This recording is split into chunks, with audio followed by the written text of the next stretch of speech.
पर्दा आया था। अब इसको भी डिकोड करना बहुत जरूरी है ताकि व्यूअर्स को समझ में आए। प्रॉफिट मोहम्मद सल्लल्लाहु अलैहि वसल्लम ने 11 शादियां की, जिसमें से उनकी एक बीवी थी सूदा। तो सूदा, क्योंकि उस वक्त मोदी जी का शौचालय योजना नहीं था, तो उस वक्त सब कोई खेत में या कोने में जाते थे हगने मुतने के लिए। तो सूदा जो थी प्रॉफिट मोहम्मद की बीवी, वो थोड़ी बल्की थी, मोटी थोड़ी सी थी, तो वो हगने गई थी। तो पीछे से एक प्रॉफिट थे, दूसरे प्रॉफिट थे, उन्होंने उनको कहा कि सूदा मैंने तुमको देख लिया। अब वो बेचारी शर्म के मारे जल्दी से उठ करके निकल गई। अब धोई कि नहीं धोई इसका जिक्र कुरान में नहीं है, हदीस में भी नहीं है, सही बुखारी में भी नहीं है। उसके बाद फिर दूसरे दिन वो सुबह सुबह गई, अलस सुबह, एकदम अर्ली मॉर्निंग, कि आज तो कोई नहीं देखेगा क्योंकि मैं और भी अर्ली मॉर्निंग आ गई हूँ। फिर उस दूसरे प्रॉफिट ने देख लिया और फिर उसने पीछे से आवाज दे दिया, सूदा मैंने तुमको देख लिया। तो फिर उस प्रॉफिट ने कहा कि जाके प्रॉफिट मोहम्मद को बोलो पर्दे का हुक्म नाजिल करने के लिए और पर्दे की आयत नाजिल करने। सूदा गई और उन्होंने प्रॉफिट मोहम्मद सल्लल्लाहु अलैहि वसल्लम को कहा कि फला फला नाम का प्रॉफिट है, मैं वो नाम नहीं लेना चाहती हूँ, नहीं तो फिर FIR हो जाएगा मेरे ऊपर। फला फला प्रॉफिट है, वो बार बार मुझे हगते हुए देख लेता है, और हगते हुए देखता है तो जाहिर सी बात है कि मेरा मुंह तो नहीं देखता है, मेरा पिछाड़ी देखता है। तो उसके बाद फिर वो उसने कहा है कि आप कोई पर्दे का हुक्म नाजिल कीजिए और आयत नाजिल कीजिए। तो प्रॉफिट मोहम्मद ने कहा कि ठीक है, मैं अपने हुजरे में बैठूंगा और उसके बाद अल्लाह से बातें करूंगा और एक आयत नाजिल करूंगा। तो आयत नाजिल हुई थी पर्दे की, कि हगते वक्त, मूतते वक्त, नहाते वक्त आपको पर्दे में करना चाहिए।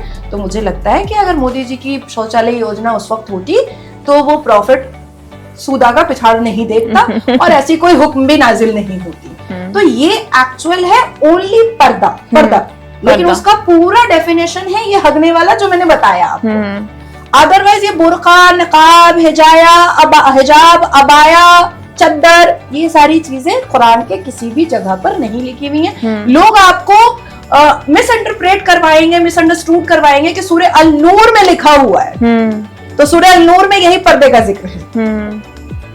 आप कहती हैं कि जो मुस्लिम दुकानदार हैं वो अपनी दुकानों का नाम हिंदू नामों पर ना रखें।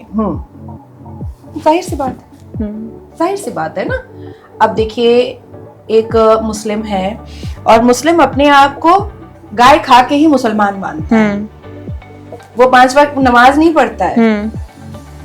अब उसको भी मैं आपको डिकोड कर देती हूँ कि अगर इस देश के 22 करोड़ में से 10 करोड़ मुसलमान मर्द 365 दिन नमाज पढ़ते तो ईद में ही भीड़ क्यों होती?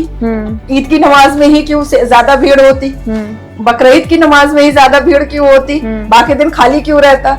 तो ये 5 वक्त नमाज नहीं पढ़ते हैं, ये सूम सलावात नहीं करते हैं, ये क़याउला नहीं करते हैं, ये तहज्जुद नहीं करते हैं, ये शहादा नहीं करते हैं, ये गाय का गोश्त खाते हैं और इनको लगता है कि हम मुसलमान हो गए। तो ये जितने भी लोग, जो छोटे बच्चे हैं या बड़े मर्द हैं, ये जो महादेव ढाबा, काली ढाबा, दुर्गा ढाबा, शिव ढाबा रखे हुए हैं, अब उसके नाम की वजह से हिंदू जो है वो आ रहे हैं। और ये जो व्यक्ति आपको खाना परोस रहा है, ये अपने घर से डक्कर खा के आया है, निहारी खा के आया है, कलेजी तोड़ के आया है, पाया खा करके आया है। तो आपको इस अथॉरिटी की पोजीशन किसने दी कि आप किसी का धर्म जो है वो आप खराब कीजिए? बिल्कुल। अब यही काम अगर हिंदू कर ले कि सुअर खा के आए और आपको खाना परोस दे और आपको बाद में पता चल जाए, तो आप तो सरतन से जुदा का नारा कर दीजिएगा और सरतन से जुदा भी कर दीजिएगा। लेकिन आप खा के गाय आ रहे हैं और आप एक हिंदू को खाना परोस के दे रहे हैं, तो आपके लिए ठीक है। लेकिन कोई सुअर खा के आके आपको खाना परोस दे रहा है, तो आप सरतन से जुदा कर रहे हो, क्यों एक्सेप्टेबल हो सकता है? नाम से व्यापार पर फर्क पड़ता है? बिल्कुल फर्क पड़ता है। अगर नहीं पड़ता होता तो ये जो सो कॉल्ड हम दीने इस्लाम वाले हैं, हम उम्मते रसूल हैं, अब मेरे ईमान के लिए मेरी जान चली जाए, हम तो जिहाद के नाम पर हम अपने आप को खत्म कर देंगे, हम तो मुजाहिद कहलाना पसंद करेंगे, तो ये चलता क्यों है ना? अगर आप इतने बड़े इस्लाम वाले हैं, आपको इस्लाम इतना पसंद है, तो आप अपने कारोबार की जगह पर महादेव कैसे बोल सकते हैं कैसे लिख सकते हैं? आप प्रॉफेट मोहम्मद लिखिए, आप हजरत यूनुस लिखिए, आप हजरत इब्राहिम लिखिए, आप बीबी आमिना लिखिए, आप लिखिए ना। आपके पास प्रॉफिट की कमी है क्या? अरे अल्लाह के 99 नाम है, आप 99 नाम पर रखिए अपना ढाबा, क्यों नहीं रखते हैं? अच्छा, जो भी बहुत शैतानी बुद्धि का जो मुसलमान होता है ना, आप देखिएगा वो अपना जो निकनेम रखता है ना, सोनू, चिंटू, मिंटू। अब आदमी ना डायलमा में आ जाता है, सोनू, मैं तो बड़ी खड़ूस हूँ, पूरा नाम क्या है? तो जब टाइटल बताता है ना, तब समझ में आया, अच्छा कठमुल्ले हो, ओके। तो फिर उसकी हरकतों से समझ में आता है। अभी मैं आपको इंसिडेंट बताती हूँ, 2 दिन पहले जब मैं कैलकाटा आई, तो असिस्टेंस दिया जाता है क्योंकि मेरी लाइफ खतरे में होती है, तो प्रोटोकॉल दिया जाता है। इंडिगो की फ्लाइट में नाचने गाने वाले लोग चढ़ते हैं, वो अगाड़ पिछाड़ दिखाने वाले लोग चढ़ते हैं, कमर लचकाने वाले लोग चढ़ते हैं, चरस गांजा करने वाले हीरो हीरोइन चढ़ते हैं। इंडिगो उनको बहुत देता है फैसिलिटीज, एकदम CISF भी आ जाएगा और इंडिगो के सारे लोग भी आ जाएंगे सिक्योरिटी देने के लिए। अब मैं दिल्ली उतरी, अब क्यों नहीं आया असिस्टेंस? क्योंकि हेड जो था फ्लाइट के दरवाजे पर वो क्रिश्चियन था, और एक लड़का था, उसका नाम था साहिल। मैं कह रही हूँ मैम आपको थोड़ा रुकना पड़ेगा, असिस्टेंस आ रहा है। क्यों मैं रुकूं क्यों? और मुझे इमीडिएट कोर्ट निकलना था। तो फिर मैंने कहा तुम्हारा नाम क्या है? तुम तो मेरे नाम का तुम बोर्ड लेकर के यहाँ पर खड़े हुए हो, पेपर लेकर के खड़े हो, फिर तुमने असिस्टेंस बुलाया क्यों नहीं?